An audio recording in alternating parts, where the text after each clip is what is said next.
In the summer of 1944, while the beaches of Normandy were still wet with blood, 730 men from 44 nations climbed aboard trains bound for a mountain resort in New Hampshire.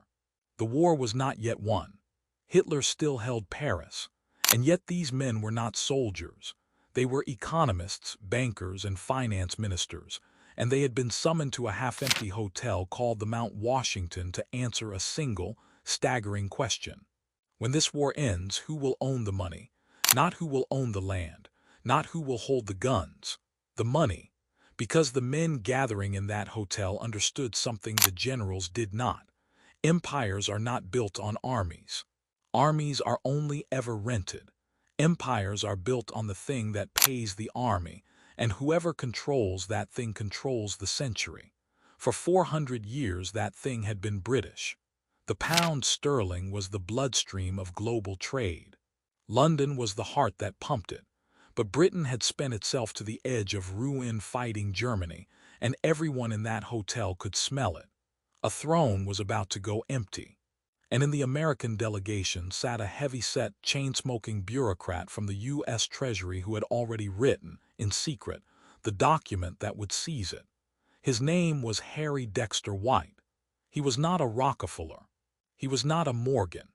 He was the son of Lithuanian Jewish immigrants who had run a hardware store in Boston, a man who did not earn his doctorate until he was nearly 40, a nobody by the standards of the marble-columned world he now commanded.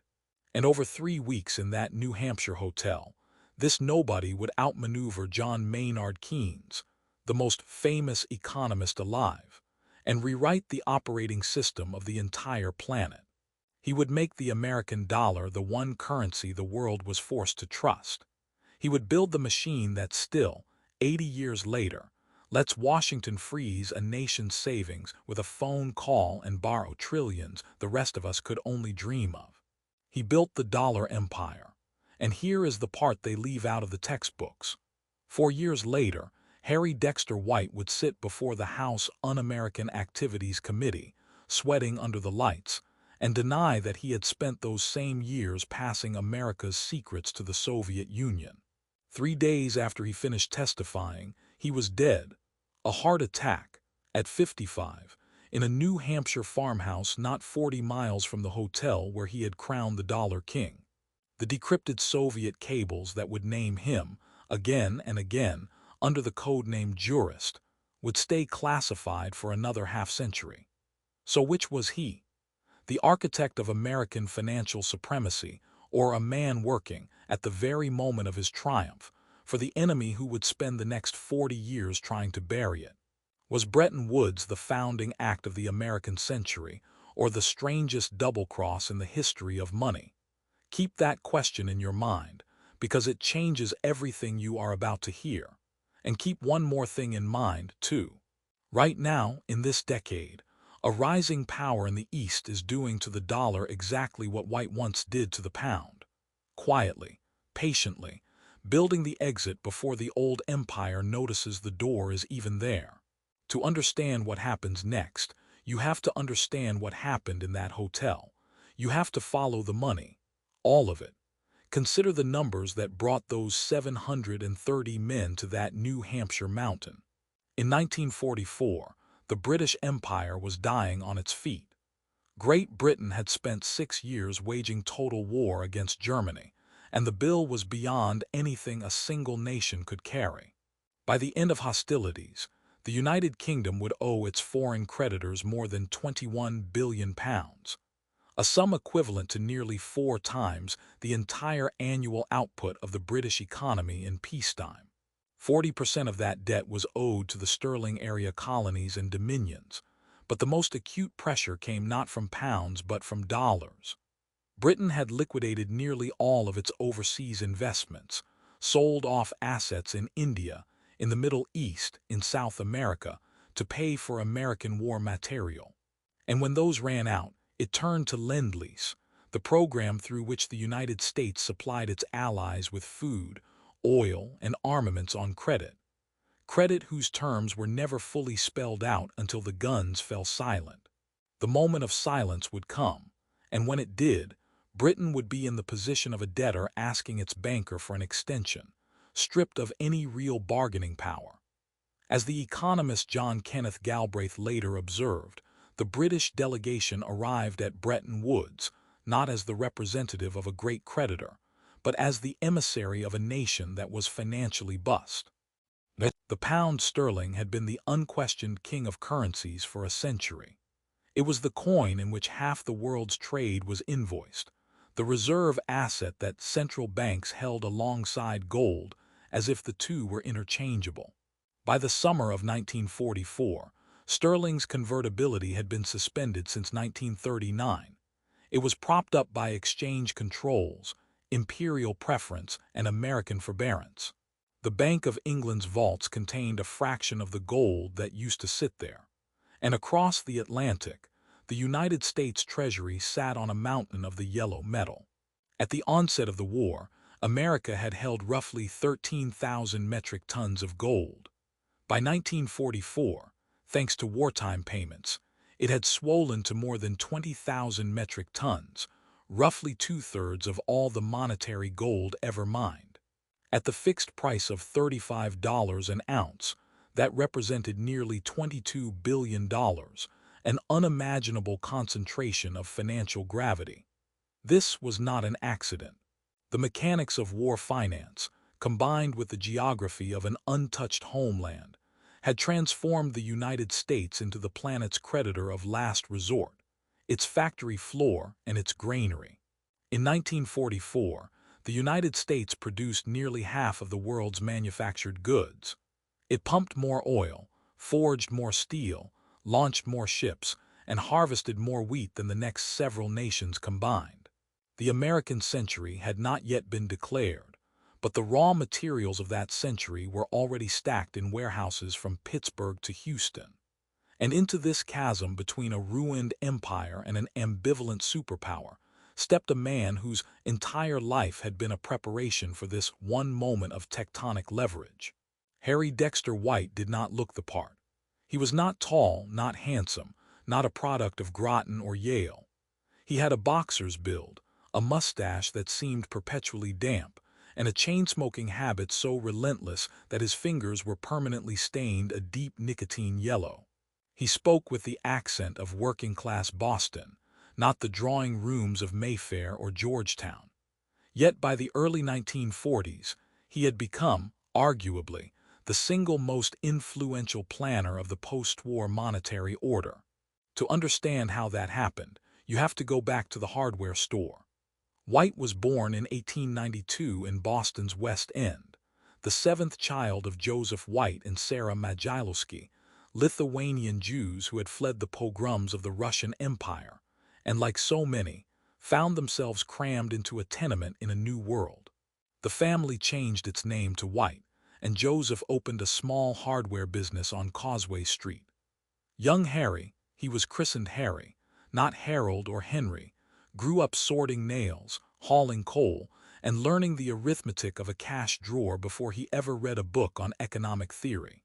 The First World War took him to France as an infantry captain, a deployment that would later feed a lifelong skepticism about European power politics, but it did not put him on an academic track. When he returned, he drifted. He worked in his father's store. He sold books door to door. He managed a lumber yard. For most men of his background, the story would have ended there, in the ledger books of a small business, comfortable but anonymous. But White, in his mid-30s, began taking night classes. He discovered economics, or perhaps it discovered him, and he pursued it with the ferocity of a man who knew he had lost time. He entered Stanford in his late 30s, transferred to Harvard, and earned his doctorate in 1930 under Frank Taussig, the great trade theorist, with a dissertation on the French international accounts from 1880 to 1913. That dissertation, a meticulous dissection of how capital flows could undermine a nation's fiscal sovereignty, was not just an academic exercise. It was a blueprint for how he would later think about American power. It caught the eye of Jacob Viner, a University of Chicago economist, who was then serving as a special assistant to Treasury Secretary Henry Morgenthau Jr. Viner recruited White to the Treasury in 1934, at the height of the New Deal, when the department was expanding its intellectual firepower to confront the Depression. White arrived as a mid-level analyst. Within a few years, he was directing research and writing memos that crossed Morgenthau's desk with increasing frequency. Morgenthau, the earnest and somewhat insecure son of a wealthy New York Jewish family, trusted White utterly, partly because White was brilliant, partly because he shared Morgenthau's deep suspicion of Wall Street and old money Anglophilia. White rose to become Assistant Secretary of the Treasury, the chief international economist at the department, and by 1942 he had been tasked, almost quietly, with drafting the American plan for post-war monetary reconstruction. That plan would become the dollar system, and in July of 1944 it would meet its grandest opponent, a 61-year-old British aristocrat of the mind, gasping and frail, who had seen the future once and was now watching it slip away. John Maynard Keynes was the greatest economist of his generation, perhaps of any generation. His 1919 polemic against the Versailles Treaty had predicted another war. His general theory of 1936 had reorganized the intellectual architecture of how states manage unemployment. At Bretton Woods, he led the British delegation with the weary, theatrical brilliance of a man who knew he was the smartest person in any room, but also knew that intelligence counts for little when you are holding the beggar's bowl. Keynes arrived with a plan for a radical new global currency. He called it the banker, a supranational unit of account that would be managed by an international clearing union, essentially a global central bank. Countries running trade surpluses would be penalized, forcing them to spend their excess credits, while deficit nations would be given breathing room. It was, in many ways, a more balanced, less imperial design, a system that would share the burdens of adjustment equally rather than concentrating power in a single reserve currency. But it was dead on arrival, because it required the United States, the world's greatest surplus nation, to surrender a degree of sovereignty over its own wealth. And Harry Dexter White would never allow that. White's counterproposal was not a global currency, but a dollar system anchored to gold. The world would create a new institution, the International Monetary Fund, to stabilize exchange rates and provide short-term loans to countries in crisis. Each member would contribute a quota. The total fund would amount to $8 billion, a figure carefully calibrated by White's staff to be large enough to reassure markets but small enough to keep ultimate power in the hands of the largest contributors, namely, the United States, whose quota of $2.75 billion gave it the largest voting share. Currencies would be pegged to the dollar at fixed rates, and the dollar itself would be pegged to gold at $35 an ounce. Other central banks could hold dollars as if they were gold, because in theory they were convertible on demand at that fixed rate. In practice, this meant the dollar became the world's medium, the world's reserve, and the world's anchor. It meant that the United States could print the currency that all other nations needed to trade, and in a pinch, could devalue it or adjust interest rates without the constraints of a purely gold-based system. It was a masterclass in asymmetrical architecture. The negotiations at the Mount Washington Hotel lasted 3 weeks, and they were a grinding, exhausting affair in which the outcome was never truly in doubt.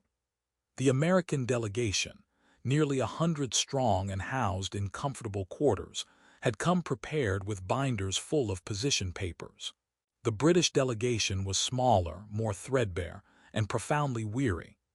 Keynes, who was already suffering from the heart condition that would kill him less than 2 years later, would retreat to his room after marathon sessions, his pulse racing, his face gray. In his private letters, he complained of the monkey house of committees, the endless American proceduralism, the sense that he was arguing against a wall of predetermined conclusions.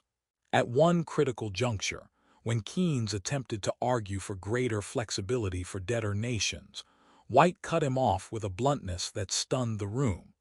The United States would not be held hostage by countries that had mismanaged their finances. There was no banker, no clearing union, no supranational discipline on creditors. There was the dollar and there was gold, and the two were linked at the hip by American fiat. Keynes, with a mixture of rage and resignation, recognized the logic. "We have been forced," he later wrote to a colleague, "to accept a scheme which is the American view and nothing else." He added, with the dry precision of a man counting his own ruins, that it was better than nothing, and that the alternative, no agreement at all, would unleash a trade war that would leave Britain in ashes. So the mountain gave birth to a mouse, or rather to a dollar.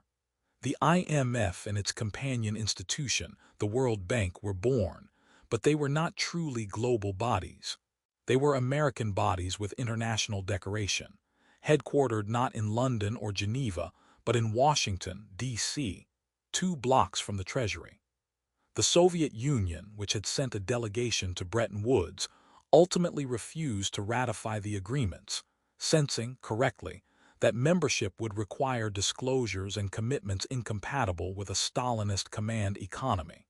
That refusal would later become a crucial piece of the espionage puzzle. Because while Harry Dexter White sat in those hotel conference rooms, chain-smoking his way through the final drafting sessions, a parallel story was already unwinding through the same years, in the same corridors of power, that casts a shadow over everything he built here. That story begins in the late 1930s, when agents of Soviet intelligence began to penetrate the American government with a systematic audacity that remains breathtaking.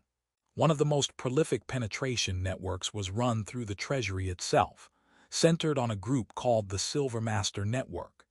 Its alleged ringleader, Nathan Gregory Silvermaster, was an official in the Farm Security Administration. His wife and associates included a cluster of economists and analysts who had access to sensitive wartime financial data. And then there was the broader web. Whittaker Chambers, the Time magazine editor who would later lead FBI investigators to a pumpkin patch on his Maryland farm and pull from a hollowed-out gourd microfilms of classified documents, named White as a Soviet source. Elizabeth Bentley, the so-called Red Spy Queen, who walked into the FBI's New Haven field office in 1945 and began naming names, would testify that she had carried messages between Soviet handlers and a high-level Treasury official. That official, she eventually said, was Harry Dexter White. For decades, these allegations remained contested, dismissed by White's defenders as the fabrications of professional informants whose credibility was shaky and whose motives were political. But in the mid-1990s, the declassification of the Venona interceptions changed the calculus. Venona was a top-secret U.S. Army signals intelligence program that had begun decrypting Soviet diplomatic traffic from the 1940s. The cables, which were released in batches over several years, contained unmistakable references to a Soviet source inside the Treasury codenamed Jurist, and in earlier messages, Richard. The physical descriptions, the career trajectories, and the specific intelligence reported discussions within the Treasury about post-war monetary plans, insights into American negotiating positions ahead of Bretton Woods, match Harry Dexter White with the granularity of a fingerprint. In one cable from August 1944, just weeks after the conference, the Soviet station chief in New York reports that Jurist has provided detailed information on the Anglo-American financial agreement and the Soviet Union's prospects for a loan. In another, Jurist is described as having no doubts about the necessity of aiding the USSR and expressing willingness to help shape policy in ways that would benefit the Soviet position. What are we to make of this? The question is not whether White communicated with Soviet intelligence. The Venona intercepts make it nearly impossible to deny that he did. The question is what he intended by it. The most damning reading, advanced by historians like Ben Stale in his 2013 book, The Battle of Bretton Woods, is that White was an active Soviet agent who deliberately shaped the Bretton Woods Agreement to benefit Stalin's long-term interests, that he built a dollar system he knew the Soviets could exploit, or at minimum that he supplied Moscow with strategic intelligence that allowed it to negotiate from a position of knowledge no ally should have had. The most generous reading, put forward by White's family and by scholars such as R. Bruce Craig in Treasonable Doubt, is that White was a naive internationalist, a Rooseveltian idealist who believed that a strong Soviet Union was essential to post-war stability, and who therefore slipped policy preferences to Soviet contacts in an effort to build trust. A foolish, perhaps illegal overstep, but not an act of betrayal. A middle reading, implicit in the IMF historian James Boughton's careful analysis, is that whatever information White passed, it did not materially alter the Bretton Woods outcome. The dollar system was overdetermined by American economic dominance, and the Soviets would have walked away from the IMF regardless of what White told them. The consequences of the system he built, however, are far less ambiguous. In 1946, White was appointed the first United States executive director of the International Monetary Fund, the same institution he had midwifed. He served only a year. As the spy scandals gathered momentum, his position became untenable. J. Edgar Hoover's FBI had been tracking him for years. In August 1948, he was called before the House Un-American Activities Committee. There, under the glare of newsreel cameras, he read a prepared statement denying everything. "I am not now and never have been a communist," he said flatly. He defied the committee to produce witnesses who could prove otherwise. But privately, he told friends that he was exhausted and that his heart was giving out. On August 13, 1948, 3 days after his testimony concluded, Harry Dexter White drove to his summer retreat in Fitzwilliam, New Hampshire, the same granite state that had hosted his triumph 4 years earlier, and sat down to dinner. That night he complained of chest pain. A doctor was summoned, but by the time he arrived, White was dead. The official cause was a heart attack. The symbolic cause was a life caught between two irreconcilable loyalties. The monetary order he left behind, however, did not die with him. It lived and it conquered. For a quarter century, the Bretton Woods system held, binding the industrial world to the dollar-gold peg. It lubricated the post-war recovery, funded the reconstruction of Europe and Japan, and turned the dollar into the central nervous system of global finance. But it contained an internal contradiction that White himself had understood, the so-called Triffin dilemma, named for the Belgian-American economist Robert Triffin, who observed that to supply the world with dollars, the United States had to run persistent trade deficits. Yet those deficits would eventually erode confidence in the dollar's gold backing. By the 1960s, that erosion was accelerating. Foreign governments, led by France under Charles de Gaulle, began shipping boatloads of gold out of New York, redeeming their dollar reserves at the promised $35 rate. The American stockpile shrank. In August 1971, President Richard Nixon slammed shut the gold window, ending convertibility and with it the formal Bretton Woods regime. The dollar floated, the system fractured. But something extraordinary happened. The dollar did not collapse. It did not even stumble for long. The world had become so wired to the greenback, oil priced in dollars, debts denominated in dollars, central bank reserves stacked in dollars, that the need for a gold peg was exposed as almost a formality. Nixon's Treasury Secretary, John Connally, famously quipped to European finance ministers that the dollar is our currency but your problem. He was not wrong. In the decades that followed, the United States enjoyed what Valéry Giscard d'Estaing, the French finance minister, called an exorbitant privilege: the capacity to borrow indefinitely in its own currency, to absorb economic shocks by printing money, and to weaponize the global payment system through sanctions and asset freezes, all because the world had no ready alternative.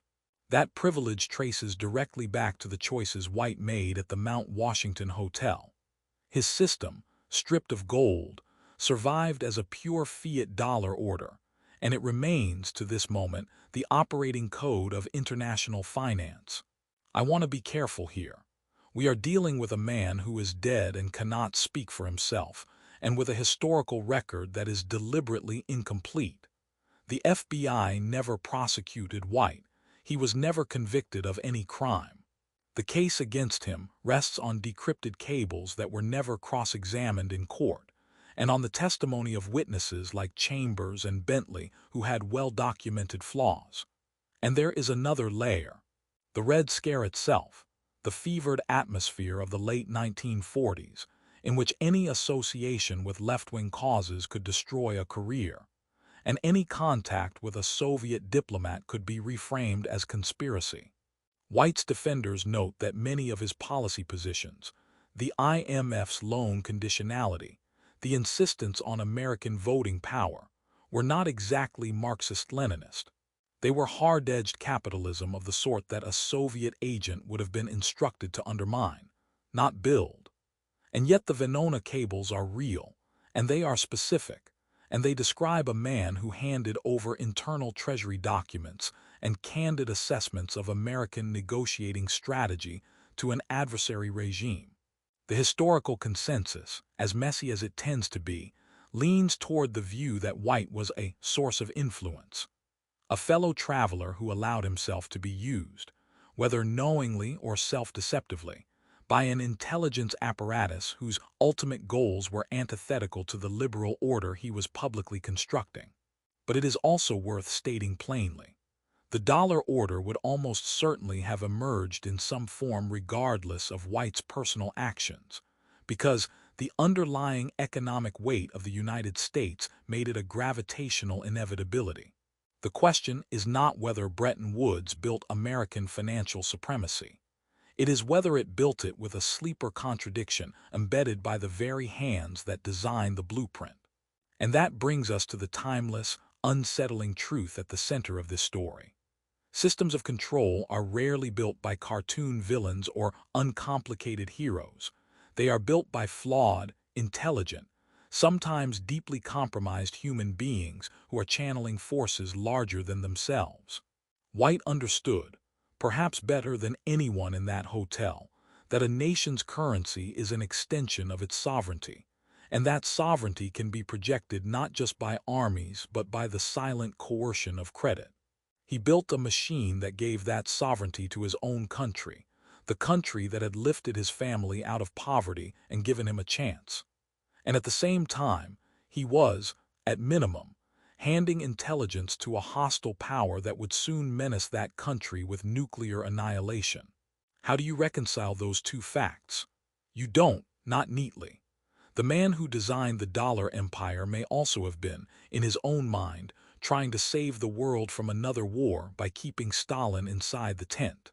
Or he may have been a traitor who got caught up in his own vanity, a double gamer who thought he could manage both sides and was devoured by the machinery of history. The cables do not resolve the question of his motives, only the evidence of his actions. And actions, as they say in finance, have counterparty risk. The system White created now faces its own moment of reckoning. A rising power in the East, holding trillions in dollar reserves and watching the weaponization of the SWIFT network and the freezing of sovereign assets with cold calculation, is laying the groundwork for a parallel financial architecture. Central bank digital currencies, commodity-backed settlement schemes, bilateral swap lines, these are not hypotheticals. They are operational, piece by piece. The ghost of the pound sterling is stirring in the shadows of a new challenger, and the question Harry Dexter White once answered is being asked again. Who will own the money in the next century? You cannot understand that question without understanding the man who answered it last time. And so, as you sit with all this, I ask you to do one thing. In the comments below, post a single word, the name that Soviet intelligence gave to the man who built the dollar empire, jurist. Just that word. If you want more of this channel, more of the banking angle on history, more of the money behind the myths, then subscribe. The algorithm rewards action, and so does history. We will see you in the next one.